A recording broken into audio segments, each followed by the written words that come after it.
AI technology के कई फायदे और नुकसान हैं जिन्हें हमें समझना चाहिए।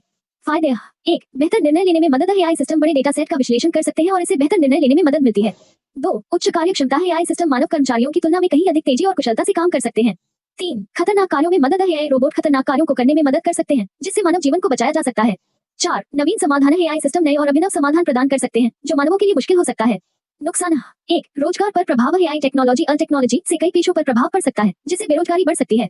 सरकार एआई टेक्नोलॉजी के दुरुपयोग को रोकने के लिए गंभीर है।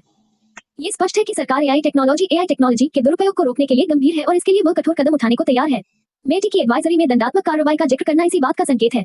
सरकार का मानना है कि एआई टेक्नोलॉजी का उपयोग जिम्मेदारी से किया जाना चाहिए और इसके दुरुपयोग से बचा जाना चाहिए। इसलिए प्लेटफॉर्म और मध्यस्थों को इन नियमों का पालन करना होगा, नहीं तो उन्हें दंडित किया जाएगा। हालांकि कुछ विशेषज्ञों का मानना है कि सरकार को एआई टेक्नोलॉजी के विकास में बाधा नहीं डालनी चाहिए। उनका कहना है कि नियामक ढांचे को सही संतुलन बनाए रखना चाहिए ताकि एआई टेक्नोलॉजी का विकास भी हो सके और 5 दुरुपयोग से भी बचा जा सके। 2. नैतिक मुद्दे। एआई सिस्टम के निर्णय लेने की प्रक्रिया में नैतिक मुद्दे उठ सकते हैं जिनका समाधान मुश्किल हो सकता है। 3. सुरक्षा खतरे। एआई सिस्टम हैकिंग और साइबर हमलों के लिए एक नया आयाम पेश कर सकते हैं। 4. गोपनीयता का उल्लंघन। एआई सिस्टम व्यक्तिगत डेटा का दुरुपयोग कर सकते हैं जिससे गोपनीयता का उल्लंघन हो सकता है। इसलिए एआई टेक्नोलॉजी के उपयोग में सावधानी बरतनी चाहिए और इसके फायदों और नुकसानों को ध्यान में रखना चाहिए। सरकार और कंपनियों के बीच संवाद की आवश्यकता। एआई टेक्नोलॉजी के सुरक्षित और जिम्मेदार उपयोग को सुनिश्चित करने के लिए सरकार और कंपनियों के बीच संवाद और सहयोग बेहद जरूरी है। दोनों पक्षों को एक दूसरे की चिंताओं और आवश्यकताओं को समझना चाहिए और एक समझौता निकालना चाहिए। कंपनियों को चाहिए कि वे एआई टेक्नोलॉजी के उपयोग में नैतिक मानदंडों का पालन करें और लोगों की गोपनीयता और सुरक्षा को प्राथमिकता दें। साथ ही सरकार को भी एआई टेक्नोलॉजी के विकास और नवाचारों को बढ़ावा देना चाहिए ताकि भारत इस क्षेत्र में अग्रणी बन सके।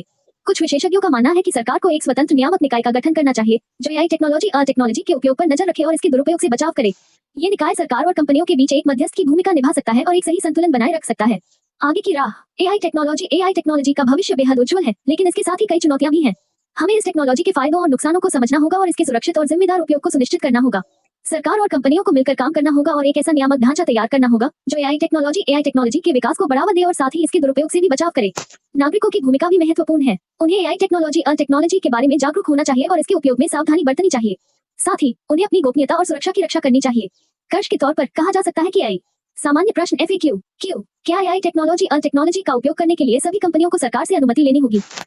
हाँ, भारत सरकार ने एक नया नियम लागू किया है जिसके अनुसार किसी भी कंपनी को भारत में एआई मॉडल या प्रोडक्ट लॉन्च करने से पहले केंद्रीय इलेक्ट्रॉनिक्स और सूचना प्रौद्योगिकी मंत्रालय METI से अनुमति लेनी होगी।